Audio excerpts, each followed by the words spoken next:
Welcome back to Studio 701. You may consider yourself more of a cat person or a dog person, but here on Studio 701, we care about all pets. Yes, especially rabbits. And in today's Paws and Claws, we welcome Brittany Shook with Hip Kids Therapy. Hi, Brittany and Leo. Good morning.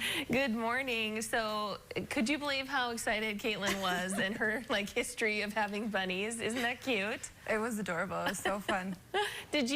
You were kind of a 4-H kid too, weren't you, Brittany? I did a little bit of 4-H, yeah, later on. I didn't do with the rabbits. We did more of the horses and riding and showing.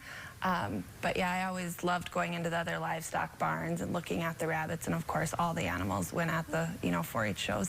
So awesome. So what can you tell us about Leo? So this is Leo. He is a lion-head rabbit, and they get their name from their lion-like mane that he has here. And he is newer to us. He's the newest HIP member. So we got him in November, and he's about 4 months old. So he is supposed to mature to about 3 pounds. And he has a show bunny pedigree. So I was telling Caitlin when she came in, she was telling me all about showing hers. And I said, well, he is a show bunny. Where are you going, buddy? So, not sure if we will do that, but the kids love him. He is soft. He's fun to watch play and jump around. We've got a little tunnel for him. So they really like that. The lion heads are known to be very docile, intelligent, and friendly.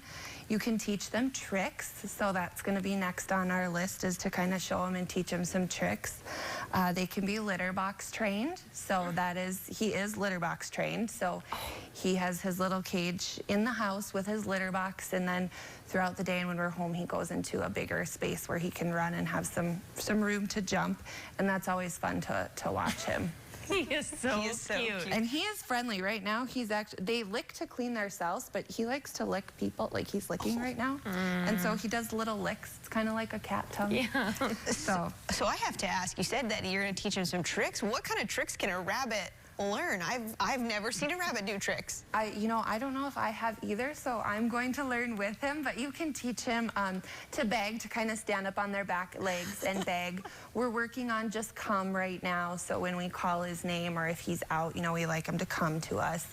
And I'm going to be exploring and learning what other tricks we can teach him as well. And he's got a little harness, so we're going to try to teach him that, that's okay and to like that, so he can be on a leash with us. I just love all the animals that you have, and also your passion toward helping children, which Hip Kids Therapy is all about. So what kind of things can kids learn from kind of interacting with Leo? Yeah, I think they can learn a lot when we look at, all the different things that occupational therapists work with, whether it's those social skills or fine motor skills, activities of daily living is what we call them, ADLs. And so one of those might be, self-care, so brushing our hair, brushing our teeth, trimming nails. Those are all things that Leo needs done. So we, can talk about brushing our hair and maybe have the kids help brush him. Some kids, if it's a sensory challenge, we might have difficulty trimming our nails or getting a haircut.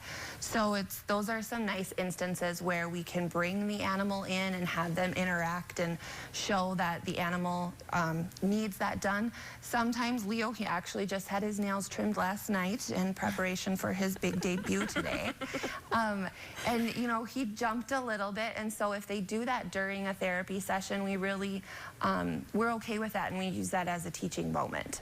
So it's really nice, our animals are reactive and living, breathing just like we are, so we can kind of, as therapists, play off of what they do and kind of use that as a teaching and therapeutic moment. You also mentioned grooming. I saw you combing him in my office. What kind of grooming goes into taking care of Leo? He looks fabulous, by the way. Well, thank you. So the lion heads, because they do have, the longer, fuller hair, they do require a little bit more grooming than maybe the other rabbits. I know Caitlin mentioned she had the Rex, so that's a little bit shorter hair. And so they recommend you groom them 1 time a week. With the show rabbits, those who are showing them, they might do a little bit more and have to be a little more precise about their grooming habits. You know, they want the mane to look just right and their back to look the way a show bunny should. For us and for him being as a pet, we just don't want him to get any mats in his hair, and we want to make sure he's clean. Like I'd mentioned before, rabbits will lick and kind of groom themselves all day long, so they do a pretty good job of it. Cutting their nails is the other thing that they will need done as well. So when their nails get a little bit long, you know, we'll need to trim those. But otherwise, rabbits overall are pretty low maintenance. So not too many other things. There he is right now, grooming himself, right on camera. So cute. He should win Best in Show Bunny, okay? I'm just going to put that out there, whether he actually competes or not. Yes, he's a very handsome boy.